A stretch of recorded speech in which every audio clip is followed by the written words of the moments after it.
increasing and decreasing functions. Consider the curve f of x equals x squared, where x is an element of the real number set. So here we have the x-axis, the y-axis, and here we have the graph, or the curve, of x squared. It's a U-shaped graph. For x values less than 0, as x increases, y decreases. We say f of x decreases for x values less than 0. Tangents drawn to a decreasing function will have a negative slope, i.e. dy dx, the derivative, is less than 0 if a function is decreasing on an interval. So decreasing means going downwards. So if we were to draw a tangent to this curve along this line here, we would say that this tangent is decreasing, it's going downwards. And so at this point, so a tangent touches a curve at one point only, at this point the curve is decreasing. And the slope of this line, the slope of this tangent is decreasing, it's going downwards. So that's why we have the arrow down. Because we read a graph like we read a book, we go from left to right, and we can see that this is going downhill. For x greater than 0, as x increases, y increases. We say f of x increases for x values greater than 0. Tangents drawn to an increasing function will have a positive slope, i.e. dy dx, the derivative, is greater than 0 if a function is increasing on an interval. So increasing means it's going uphill. So here we've drawn in another tangent to this curve. So again, a tangent is a line that touches a curve at one point only.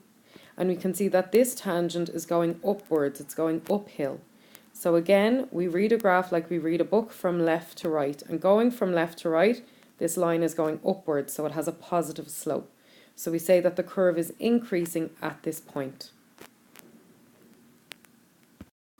And for x equals 0, y is neither increasing nor decreasing. The slope of the tangent at x equals 0 is 0. So we can see that it's a horizontal line. It's not going up, it's not going down, so it has a slope of 0.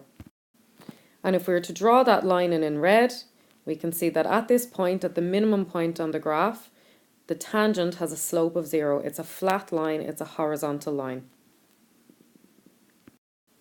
So this red curve, again, is the function x squared, so f of x equals x squared. And we can see that y decreases as x increases. So we can see we're going downhill. So we would have a negative slope. Then we can see at x equals 0, y is neither increasing nor decreasing, so we'd have a slope of 0. And then as y increases, x increases. So our slope is now upwards, it's now positive, it's increasing. So decreasing, neither increasing nor decreasing, and then increasing. So downhill, horizontal line, uphill. Let f of x equal x cubed minus 3x squared plus 1 for x values elements of the real number set. Question 1. Write down f prime x, the derivative of f of x. So f of x equals x cubed minus 3x squared plus 1. So we differentiate, so we bring the power down, so the 3 comes down in front, and we reduce the power by 1. So 3 take away 1 is 2. So 3x to the power of 3 minus 1 becomes 3x squared. So the derivative of x cubed is 3x squared. We brought the power down in front, we reduce the power by 1. Next we want to differentiate minus 3x squared. So again, we bring the power down in front, the 2 comes down in front, and it's multiplied by minus 3x to the power of 2 minus 1. So we reduce the power by 1. And 2 multiplied by minus 3 is minus 6. And 2 minus 1 is 1, so you have x to the power of 1, which is just x. So the derivative of minus 3x squared is minus 6x. And then 1, to differentiate 1, we just cancel it because there's no x value, it's a constant. The derivative of a constant is technically 0, but we don't need to add on plus 0 here. So the derivative of f of x is f prime x equals 3x squared minus 6x. Let f of x equal x cubed minus 3x squared plus 1 for x values elements of the real number set. Part 2. Hence, which means using our previous answer, so using our answer from part 1, the previous slide, find the range of values of x for which f of x is increasing. So f of x increases when f prime x, the derivative, is greater than 0. A sketch of the graph of f prime x will show us the x values for which f prime x is greater than 0. So f prime x, or the derivative of f of x, is equal to 3x squared minus 6.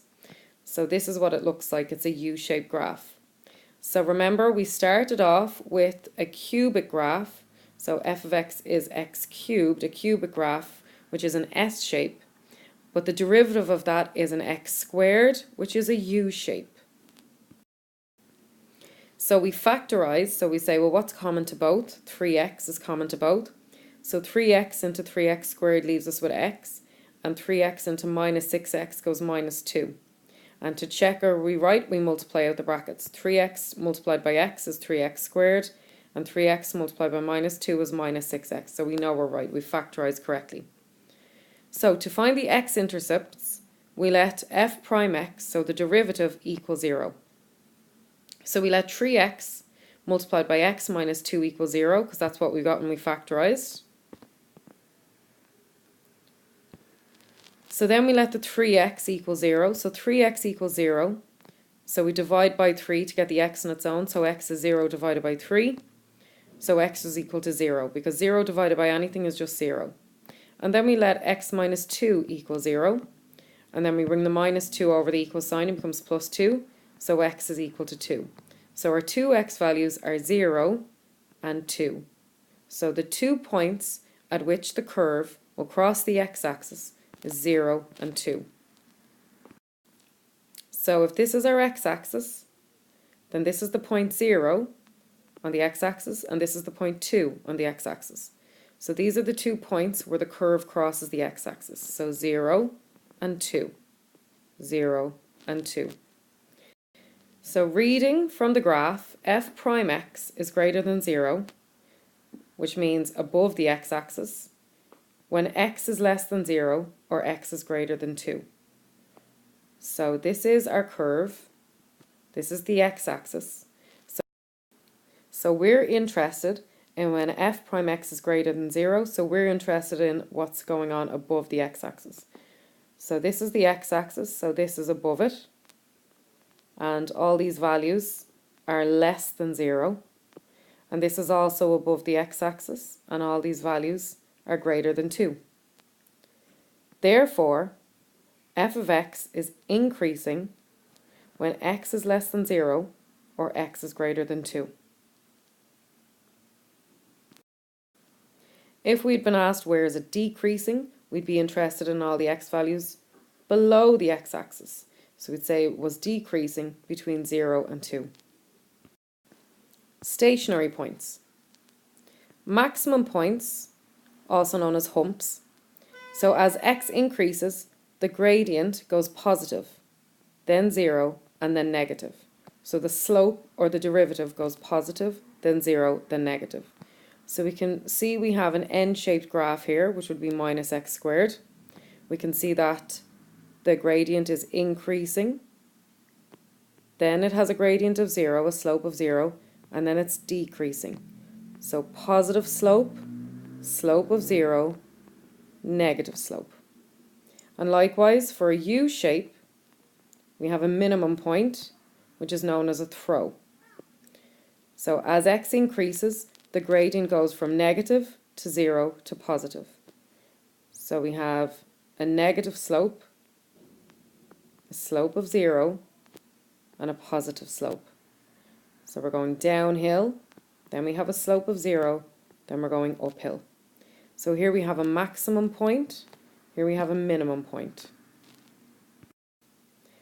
At a stationary point on a curve, the gradient is 0, i.e. dy dx is equal to 0. So if dy dx is equal to 0, and d squared y dx squared is less than 0, so this is basically the second derivative, we have a local maximum point. If dy dx is equal to 0 and d squared y dx squared is greater than 0, so the second derivative is greater than 0, we have a local minimum point. The second derivative, d squared y dx squared is read as d squared y dx squared, and f dash dash x is read as f double prime of x. So f double prime of x. Basically just differentiate the function twice. For each of the following functions, find d squared y dx squared. So find the second derivative. So if y is equal to 5x squared plus 2x minus 6, then dy dx, the first derivative, is 10x plus 2. So for the 5x squared, we bring the power down in front. So 2 multiplied by 5 is 10. And then we reduce the power by 1. 2 take away 1 is 1. So we have 10x to the power 1, which is just 10x. To differentiate 2x, we just cancel out the x. So we get 2. And to differentiate minus 6, we get 0. The derivative of a constant is always 0. So now we want to work out d squared y dx squared, which is the second derivative. So we differentiate again. So the derivative of 10x, we just cancel out the x, we get 10. And the derivative of 2, we just cancel it out, we get 0. So 10 is the second derivative. Part 2, y is equal to 8x cubed plus 10x. So again, we want to find the second derivative, which is d squared y dx squared. So we bring the power down in front. 3 multiplied by 8 is 24. And we reduce the power by 1. 3 take away 1 is 2. So the derivative of 8x cubed is 24x squared. Next we differentiate 10x. So we just cancel out the x and we're left with 10. So this is the first derivative. Now we want to work out the second derivative. So we bring the power down in front. 2 times 24 is 48. Reduce the power by 1. 2 minus 1 is 1. And then we differentiate 10. We just cancel it out. The derivative of a constant is just 0. So the second derivative, d squared y dx squared, is 48x, or you could say 48x to the power 1. If f of x equals 3x cubed minus 5x squared plus 10x minus 7, find f double prime 2. So basically find the second derivative and then sub in 2 in place of the x. So let's start off with the first derivative. So f of x equals 3x cubed minus 5x squared plus 10x minus 7. So f prime x, the first derivative. We bring the power down in front. So we bring the 3 down in front. 3 times 3 is 9. We reduce the power by 1. 3 minus 1 is 2. So the derivative of 3x cubed is 9x squared. Now minus 5x squared. We bring the power down in front. 2 multiplied by minus 5 is minus 10. We reduce the power by 1. 2 take away 1 is 1. So we technically have minus 10x to the power 1, or just minus 10x. Next, to differentiate 10x, we just cancel out the x, so we're left with 10. The derivative of 10x is 10. And we can't differentiate a constant with respect to x, so we just get 0. So this is the first derivative, or f prime x. Now we want to work out the second derivative, or f double prime x. So we bring the power down in front. 2 times 9 is 18. We reduce the power by 1. 2 take away 1 is 1. So we get 18x to the power 1, or just 18x. Next we want to differentiate minus 10x. So we just cancel out the x and bring down the minus 10. Next we want to differentiate plus 10, which is a constant. The derivative of a constant is 0. So we're left with 18x minus 10. So now we substitute x equals 2 into the second derivative, or f double prime x. So f double prime 2 is going to be 18 times 2 minus 10. So we swap that x for 2 with brackets around it. 18 times 2 is 36. 36 take away 10 is 26. So our final answer, f double prime 2, is 26. At a stationary point on a curve, the gradient is 0. i.e. dy dx is equal to 0. dy dx equals 0 and d squared y dx squared is less than 0, we get a local maximum point. If dy dx is equal to 0 and d squared y dx squared is greater than 0, we get a local minimum point. Let f of x equals 2 minus 9x plus 6x squared minus x cubed for x values elements of the real number set. Part 1, find f prime x, the derivative of f of x. So f of x is equal to 2 minus 9x, which is minus 9x to the power 1, plus 6x squared minus x cubed. So to differentiate 2, that's a constant, we just cross it out. To differentiate minus 9x, well, we just get rid of the x. So minus 9x, the derivative of that is minus 9. Or you could say 1 minus 1 is 0, and x to the power 0 is just 1, so minus 9 times 1 is just minus 9. Then 6x squared, we bring the power down in front, so 6 times 2, 2 times 6 is 12, and we reduce the power by 1. 2 take away 1 is 1, so you get 12x, or 12x to the power 1. And then minus 3x cubed, we bring the power down in front, we get minus 3x, and then we reduce the power by 1. 3 minus 1 is 2, so we get minus 3x squared. So this is the derivative. Part 2, find the coordinates of the stationary points of f of x. So f prime x equals 0 for a stationary point, i.e. let the slope equal 0.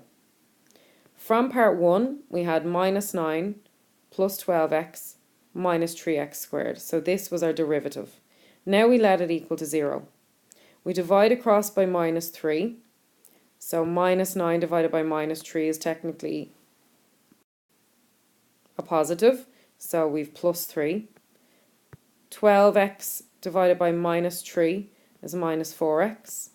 And minus 3x squared divided by minus 3 is technically 1. So we get 1x squared, which is just x squared.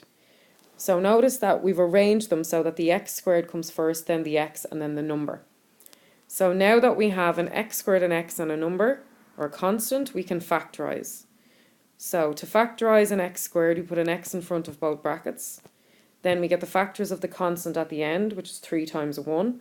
So we know we're going to have a 3 and a 1. This plus sign tells us that the signs are going to be the same. And this minus tells us that they're both going to be minus. So you get x minus 3 and x minus 1. And we let these equal to 0. So if x minus 3 is equal to 0, then x is equal to positive 3 when we're solving. And if x minus 1 is equal to 0, then x is equal to positive 1 when we're solving. So really what we do is we bring the minus 3 over the equal sign, it becomes plus 3. We bring the minus 1 over the equal sign, it becomes plus 1. Okay, so we need to find the corresponding y values now. So we were asked to find the coordinates of the stationary points. We have the x values, now we need the y values. So we start off with x is equal to 1. And we substitute 1 into our original function. So we swap each of these x's for 1 with brackets. So y is equal to 2 minus 9 times 1 plus 6 times 1 squared minus 1 cubed, which gives us minus 2.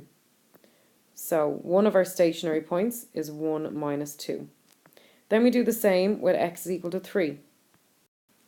So we have y equals 2 minus 9 times 3 plus 6 times 3 squared minus 3 cubed, which gives us y is equal to 2. So our other stationary point is 3, 2. So what are stationary points? Well, they are the points on our curve where we have a slope of 0. So they are the points on our curve where we have either a maximum or a minimum. We have some sort of a turning point. Part 3. Use the second derivative test to determine the nature of the stationary points. So f double prime x is 12 minus 6x. So where did this come from?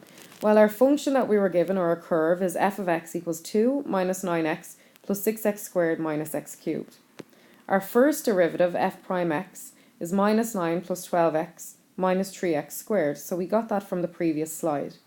Now to get the second derivative, f double prime x, we have to differentiate our first derivative. So the derivative of minus 9 is 0, so we don't need to write that down. The derivative of 12x is 12, you just cancel out the x. And to differentiate minus 3x squared, we bring the 2 down in front. Minus 3 times 2 is minus 6. And we reduce the power by 1. 2 minus 1 is 1. So get minus 6x to the power 1, or just minus 6x. So the second derivative is 12 minus 6x. So f double prime x, so the second derivative, is equal to 12 minus 6x. So we're going to work out f double prime 1, and that gives us 6. And 6 is greater than 0. So why did we substitute 1? So in the previous slide, we worked out that our two x values were 1 and 3. So that's why we're going to sub in 1 to the second derivative and then sub in 3 to the second derivative.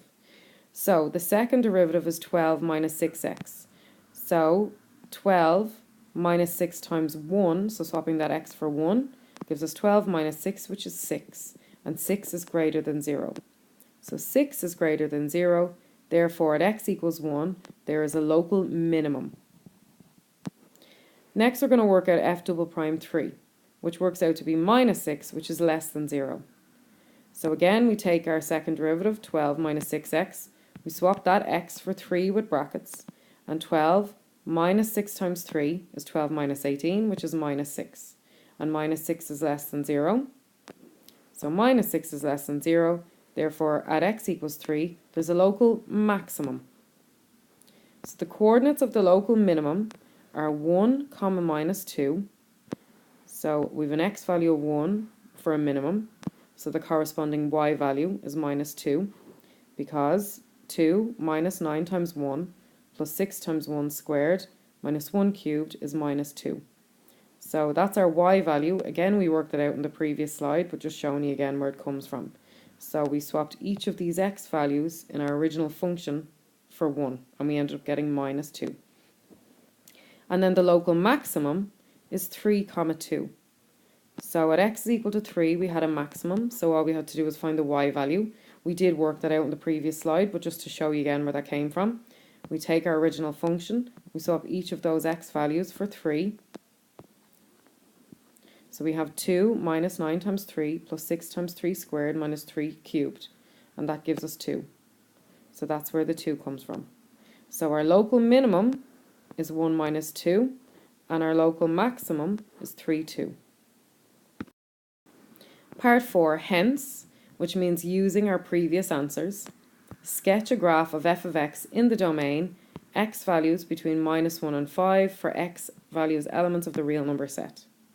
So our function is f of x equals 2 minus 9x plus 6x squared minus x cubed. We are required to sketch a graph for x values between minus 1 and 5. Therefore, we should find f of minus 1 and f of 5. So f of minus 1, we basically swap each of the x values in our original function for minus 1 with brackets. So we get 2 minus 9 times minus 1 plus 6 times minus 1 squared minus times minus 1 cubed, which gives us 2 plus 9 plus 6 plus 1, which gives us 18. And then f of 5, again, we swap each of the x values in our original curve or function for 5 with brackets around it. So we have 2 minus 9 times 5 plus 6 times 5 squared minus 5 cubed, which gives us 2 minus 45 plus 150 minus 125, which gives us minus 18. And we also work out f of 0. So 0 is in between minus 1 and 5. So f of 0 equals 2. So if we swap each of these x values for 0, we're left with 2. So using these points and the stationary points that we worked out a minute ago, we will sketch the curve. So these are the points that we're going to use. Minus 118, so we got that here. 5 minus 18, I got that there. And 0, 2, got that there. So we draw our x-axis, we draw our y-axis. We plot the points minus 118, so we go across to minus 1 on the x-axis, up to 18 on the y-axis. And we plot that point. So there's the point minus 118. Next we plot the point 5 minus 18. So we go to 5 on the x-axis, minus 18 on the y-axis. So across to 5 on the x-axis, down to minus 18 on the y-axis. And we plot that point. That's done in blue there. And then we also plot 0 minus 2. So we go to 0 on the x-axis, 2 on the y-axis, and we plot that point. It's crossing the y-axis. Next we plot our minimum. which is 1 minus 2. So we go to 1 on the x-axis, minus 2 on the y-axis. We plot that point. We know that's the minimum point of our graph. And then we plot 3, 2. So we go to 3 on the x-axis, 2 on the y-axis, and we plot our point 3, 2. So that's our maximum point. And then we join them together in a curve. And here we have our graph.